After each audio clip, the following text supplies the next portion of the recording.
Dish investment का मतलब होता है इन्वेस्टमेंट का उल्टा। इन्वेस्टमेंट का मतलब आपने किसी जगह पर इन्वेस्ट किया, उसके से पैसे कमाए। चाहे आपने गोल्ड में इन्वेस्ट किया, आपने रियल एस्टेट में इन्वेस्ट किया। रियल एस्टेट में इन्वेस्ट करने का मतलब होता है आपने जमीन खरीदी और फिर वहां से आप पैसे कमाओगे।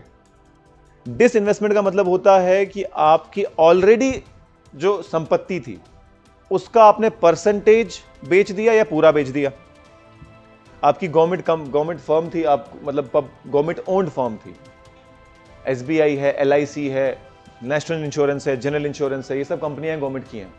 अगर सरकार इसमें से अपने शेयर बेचती है तो उसको बोलते हैं डिस इन्वेस्टमेंट। ये हर बजट में कुछ ना कुछ कंपनी का कुछ परसेंटेज या पूरी कंपनी सरकार बेचती रहती है और इस पर फिर अपोजिशन भी सवाल उठाती है कि ये तो सरकार की संपत्ति थी, आपने क्यों बेच दिया है, ये तो पब्लिक का प्रॉपर्टी था, वगैरह वगैरह। लेकिन ये भी एक मेजर सोर्स ऑफ अर्निंग है। डिस इन्वेस्टमेंट करने के फायदे नुकसान दोनों ही हैं। फायदा यह है कि जो 70-75 साल से सरकार ने प्राइम चीजों को बनाया है, जैसे कि एलआईसी एक बहुत बड़ी कंपनी है, 80,000 करोड़ की कंपनी है, उससे भी ज्यादा। उसके जब शेयर बेचे गए तो प्राइवेट सेक्टर में आया तो सरकार ने बोला, अपोजिशन ने बोला कि आपने इतने साल 75 साल हमने इस एलआईसी को बड़ा किया और आपने इसके शेयर बेच दिए। हालांकि जब ये लोग अपोजिशन से उठ के सरकार में आते तो ये इन्होंने भी यही करना था। जैसे कि जब बीजेपी सरकार अपोजिशन में थी वो जीएसटी को अपोज कर रहे थे, अब जब वो गवर्नमेंट में तो उन्होंने जीएसटी पास कर दिया। तो चलता रहता है ऊपर नीचे। तो डिसइन्वेस्टमेंट से दो नुकसान तो ये है कि सरकार की संपत्ति अब प्राइवेट सेक्टर में चली गई। फायदा ये है तो सरकार को पैसा बहुत मिलता है, उसको इस्तेमाल करती है। दूसरा, जब प्राइवेट सेक्टर इन्वॉल्व हो जाता है सरकारी कंपनियों में तो सरकारी कंपनी की एफिशिएंसी बढ़ जाती है। प्राइवेट सेक्टर को मतलब है प्रॉफिट से। सरकारी मुलाजिम 9 बजे आ रहा है, उसको 4 बजे जाना ही जाना, कोई मतलब नहीं है उसको कि अब क्या होने वाला है। लेकिन प्राइवेट मुलाजिम का तो सारा काम उसकी परफॉर्मेंस के बेसिस पे है। जैसे हमारे यहाँ पर भी इंक्रीमेंट जो होती हैं वो इंक्रीमेंट्स डिपेंड करता है उनकी परफॉर्मेंस के बेसिस पे। इसलिए नहीं इंक्रीमेंट होगी कि आपको 5 साल नौकरी में होगी तो अब आपकी इंक्रीमेंट होनी ही होनी, चाहे आप अच्छा काम करो चाहे ना हो, जैसे सरकारी नौकरी में होता है वैसा यहाँ पर नहीं होता। प्राइवेट सेक्टर में आप परफॉर्म करोगे तो आपको इंक्रीमेंट मिलेगी, नहीं करोगे तो पेरिश करोगे। परफॉर्म और पेरिश, पेरिश का मतलब आपका सैलरी कम भी की जा सकती है, आपको फारिग भी किया जा सकता है।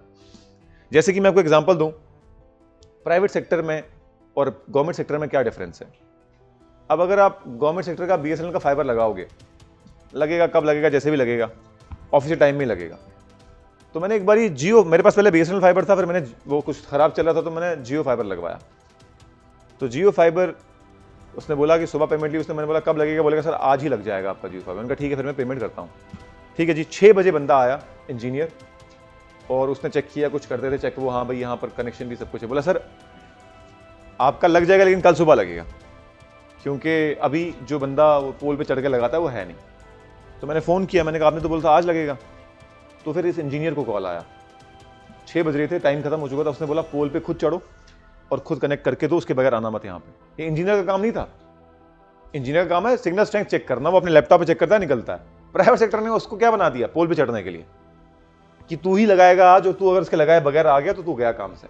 तो वो चढ़ा पोल पे, उसी वक्त लगाया उसने, क्योंकि वहां फिर मैटर नहीं करता कि वो मजदूर है कि वो क्या है, service is the most, customer भगवान है, उस सेंस में फिर उन्होंने उसी वक्त लगाया और आगे बढ़े। तो ये डिसइन्वेस्टमेंट से जब प्राइवेट सेक्टर आता है तो अपनी एफिशिएंसी भी लेके आता है, अपनी मैनेजमेंट भी लेके आता है और प्रॉफिट भी बढ़ जाता है। तो सबसे पहले माइनॉरिटी की बात करें। जब भी सरकार की ओनरशिप किसी भी कंपनी में 51% से ज्यादा रह रही है तो वो हो जाएगी माइनॉरिटी डिसइन्वेस्टमेंट। सरकार की ओनरशिप जब 51% से ज्यादा है किसी भी कंपनी में तो उस कंपनी के जो शेयर बेचे गए हैं उसको हम बोलेंगे माइनॉरिटी डिसइन्वेस्टमेंट हुई इसकी। अगर सरकार की ओनरशिप 50% से कम हो जाए तो आप बोलोगे स्ट्रैटेजिक डिसइन्वेस्टमेंट या फिर मेजॉरिटी डिसइन्वेस्टमेंट। अगर सरकार की ओनरशिप 0% हो जाए तो हम कहते हैं प्राइवेटाइजेशन हो चुकी है अब। तो पहला आया माइनॉरिटी, माइनॉरिटी को हम टोकन डिसइन्वेस्टमेंट भी कहते हैं। दूसरा आ गया मेजॉरिटी या स्ट्रैटेजिक, तीसरा आ गया प्राइवेटाइजेशन। माइनॉरिटी डिसइन्वेस्टमेंट जब भी बोलेंगे ना, इस कंपनी में कितनी डिसइन्वेस्टमेंट हुई है, सर इसमें माइनॉरिटी हुई है क्योंकि अभी भी सरकार के पास 51% ओनरशिप है। फिर मेजॉरिटी डिसइन्वेस्टमेंट या स्ट्रैटेजिक डिसइन्वेस्टमेंट, सरकार ओनर नहीं रहा, सरकार शेयर होल्डर है लेकिन 50% से कम शेयर सरकार के पास है। और अगर पूरी ही प्राइवेटाइज कर दी गई, जैसे कि एयर इंडिया को पूरा ही बेच दिया गया, तो उस डिसइन्वेस्टमेंट को कहेंगे प्राइवेटाइजेशन कर दी इसकी। अब अगर voting power of the government की बात की जाए तो मेजॉरिटी में वोटिंग पावर क्या होती है सरकार की?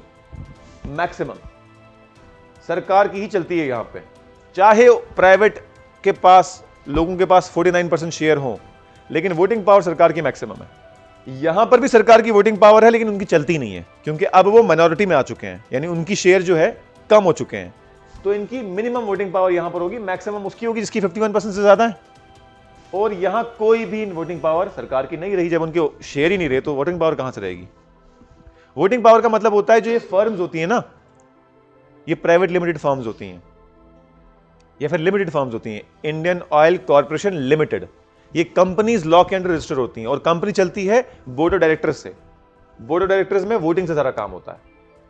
शेयर होल्डर में एक डायरेक्टर होता है, गवर्नमेंट का डायरेक्टर होता है, तो सब वोटिंग करके करते हैं। तो जहां सरकार की ओनरशिप ज्यादा, वहां सरकार की वोटिंग पावर भी ज्यादा। जहां सरकार की ओनरशिप कम, वहां सरकार की वोटिंग पावर भी कम। और जहां सरकार ने पूरी ही कंपनी बेच दी, तो वहां कोई वोटिंग पावर नहीं है। फिर आएगा मैनेजमेंट कंट्रोल किसके पास रहता है? मतलब बेशक 49% शेयर प्राइवेट के पास है, लेकिन 51% अगर गवर्नमेंट के पास है, तो सरकार ही रन कर रही है इस कंपनी को।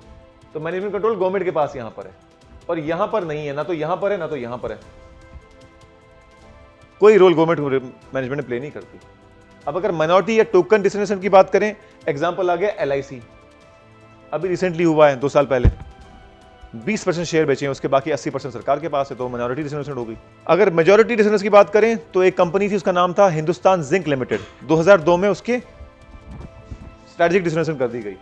हिंदुस्तान जिंक लिमिटेड 2002 में इसको पूरा बेच दिया गया, यानी सरकार ने अपनी ओनरशिप 50% से नीचे लाई, बाकी सब प्राइवेट को दे दिया। अब ना तो सरकार उसको कंट्रोल कर सकती है, ना उसमें उसकी कोई खास वोटिंग पावर है।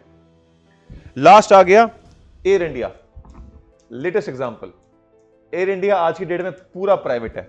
अब सरकार की अपनी कोई एयरलाइन नहीं है, अब सरकार की अपनी एयरलाइन नहीं है, सरकार को भी प्राइवेट के थ्रू ही जाना पड़ेगा। हाँ, अपना एक आधा प्राइम मिनिस्टर के लिए एक जहाज है। तो ये आ गया स्ट्रैटेजिक डिसइन्वेस्टमेंट और माइनॉरिटी एंड प्राइवेटाइजेशन।